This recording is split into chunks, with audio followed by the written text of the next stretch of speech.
I want to ask you about the Pro Bowl because the Pro Bowl is coming up this weekend.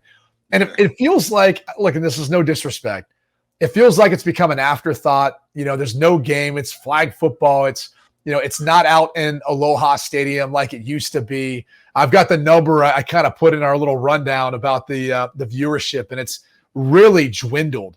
If you go back to 2011, 2012, and obviously the last time they played in Aloha Stadium there in Hawaii was 2016. And so you saw a little bit of a spike, but it's been kind of back on the decline since.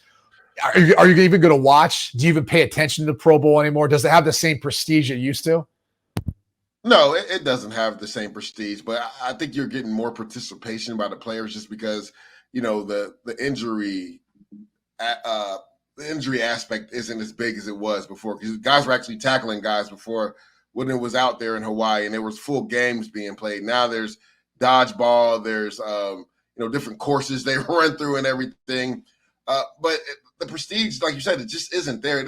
I think it was something about being in Hawaii, Brady. Like, even though a lot of fans couldn't make that travel, guys would actually tune in, right? Because like all the top guys used to pay, and like, Brady was in it, Peyton Manning was in it. And then all of a sudden, like you said, around like 20, like 14, 15, 16, guys started just, saying, you know what, I'm not going to go. I'm not going to go. Especially when they moved it to Orlando. I'm not going to go anymore. I'm not going to go anymore. And then it got ridiculous where like the fifth or sixth alternate was in the Pro Bowl. I remember, I believe Tyler Huntley made the Pro Bowl one year. And I was like, he played like 3 games that year. Like, what? Yeah. This is a joke at this point. We just need to stop this period because it's ridiculous. Like, at the end of the day, especially, you just never know with guys who are where their contract, situation is.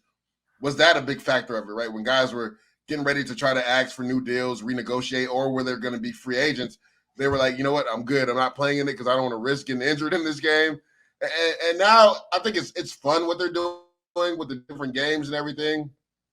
Because I remember back in the day where they used to have like the 225 bench competition, and they used to have the quarterbacks throw for the longest. Like those things were actually kind of cool. And I think they're trying to get back to that, but it's kind of just lost a lot of its like cachet in regards to viewership tuning in, because it's essentially like a like grown man playing recess. This is essentially what it is.